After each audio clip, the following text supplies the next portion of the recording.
I'd like to say I'd had the time to write a speech. I wrote this one in the shower today between the shampoo and the conditioner. So here we go. It's really important that we're having this here on the Royal. Not enough activity is happening really on the navigations. So to see this 2 years in a row is brilliant, and it shows the possibilities. It used to be that we worried about water on the Royal, and it was until relatively recently water was the prime concern. Would we ever have enough to keep the levels up? Well, I think we can see that over the past 2 years, global warming has taken care of that. And the levels this year on the way in were even higher than last year. So, well, full marks to your God and Waterways Ireland for that, you know. Waterways Ireland, I should say, did a fabulous job this year.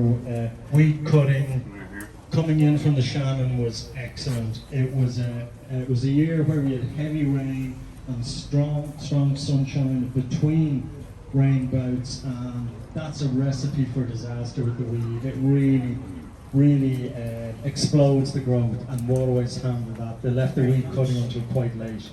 I know they did have problems coming out of Dublin, which were mechanical, and we're always, as canal boaters, we're well aware that that's always a possibility. We would hope that in the future, with increased funding, they're going to have more weed cutters and won't be relying on one when one might break down, you know. So there's a few firsts really to mention here on the Royal. I think again we're the largest number of large boats anywhere ever assembled on the Royal, and that's a first for the Royal. There's a couple of other firsts for the Royal, and we have the longest greenway. Anyone correct me if I'm wrong. We have the longest greenway in the country. We also have we've got the largest man-made structure in Ireland on the Royal Canal. And if you think about it, it was done at a time when there was no mechanisation, no automation. It was all hand tools and wheelbarrows and strong men being fed by strong women, I'm sure.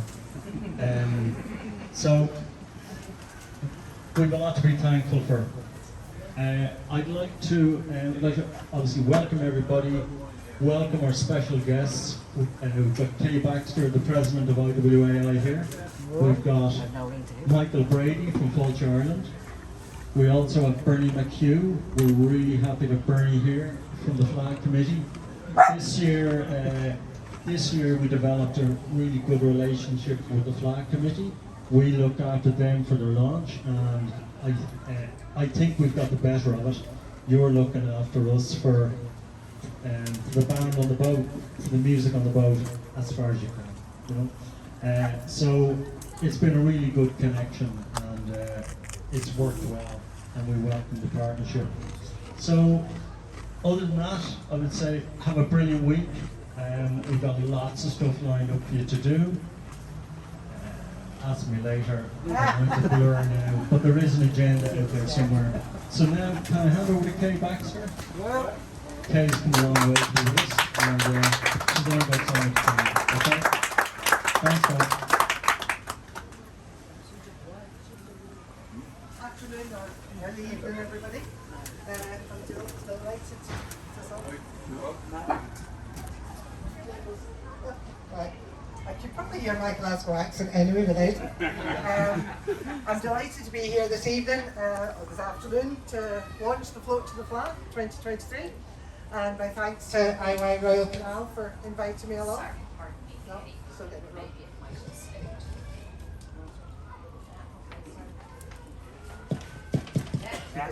It's there. I just need it really close again. I suppose there's, as you all know, there's a huge amount of work involved in organising this event and all the pop-up events along the way. So to Dennis, of course, the main man, to Judith for all the catering, Robert McFadden, Sean Duffy, John Banham, Sorry, he's coming and going. I think there's a loose wire in this somewhere. And the ever shy and retired Mike Kinahan, who has told me that he actually didn't have an awful lot to do with organising things because of his wife's health. I'm sure you'll all join me in wishing Mick's wife full recovery and back on the boat as soon as possible. I think the energy and the commitment and the time and the effort that this committee put into organising the float to the Fleadh is absolutely incredible. I'm in awe of it, and I know how busy Dennis is as well as part of the IY executive, and John, who's kicking about somewhere.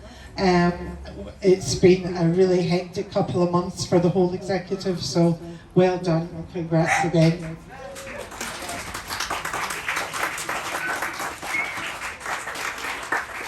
So on behalf of IY, I'd like to also thank Fleadh Ireland, Ireland's Hidden Heartlands, and Michael Brady for their support for the event, and of course Bernie McHugh and the Cheoil committee for the huge amount of work involved across the board.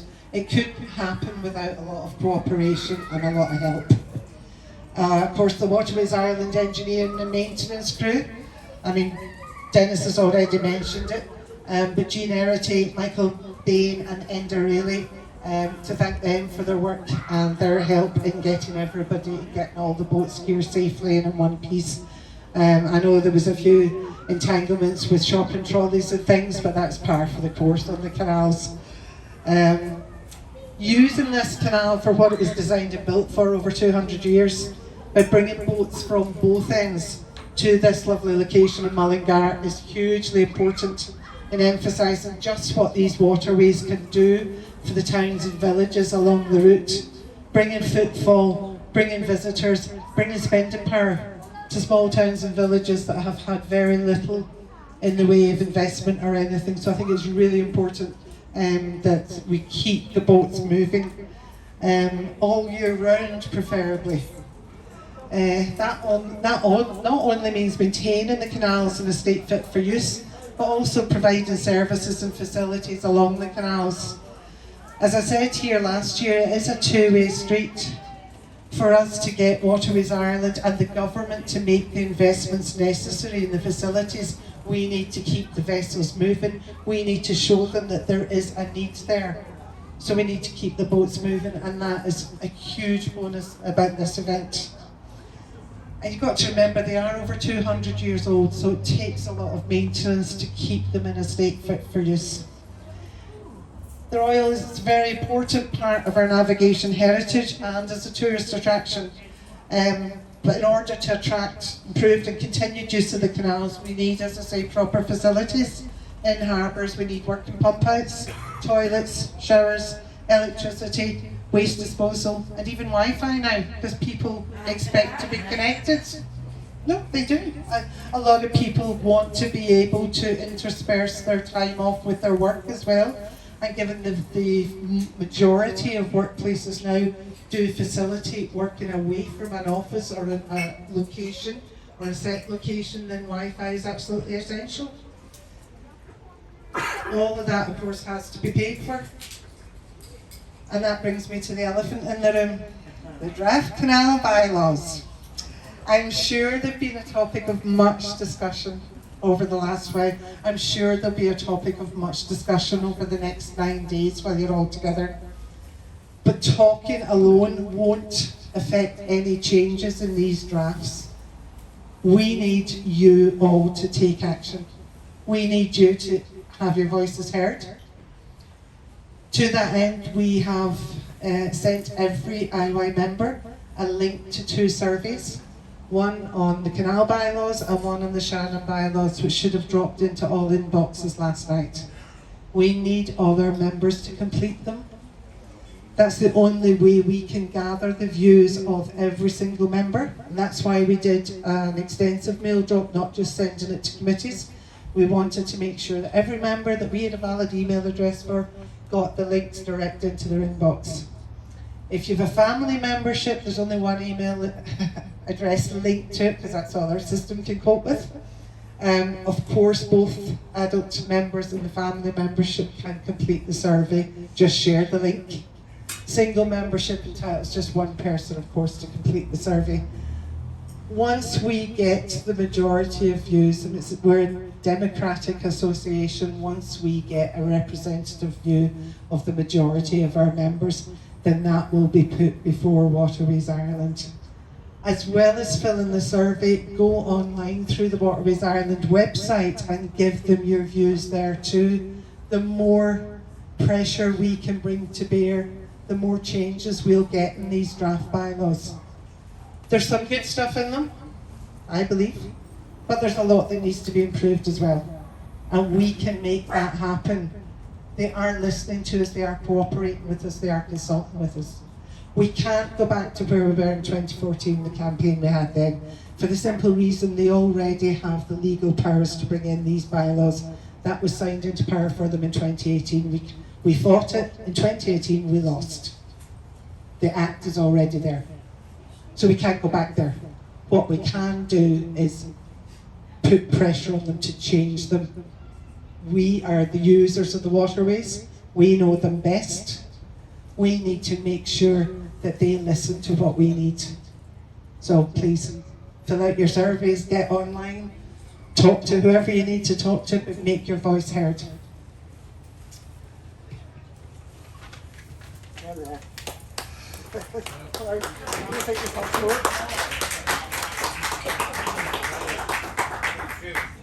As I said, we're confident with your help we can achieve significant change.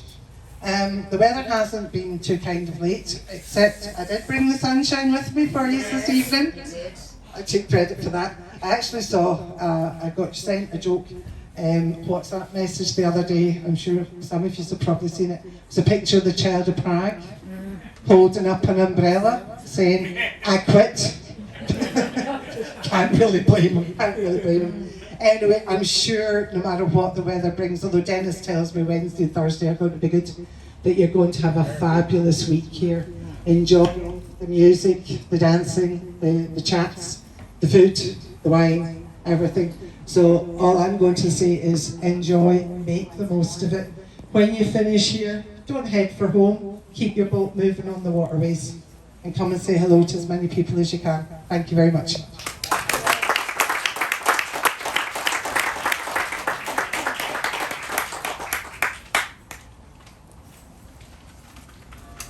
Thanks, Kate. Wise words, all of them. That's really all, guys. Enjoy, have fun, and ask anyone on the committee anything you want to know. And if they don't know, ask me as a last resort. Okay? Cheers.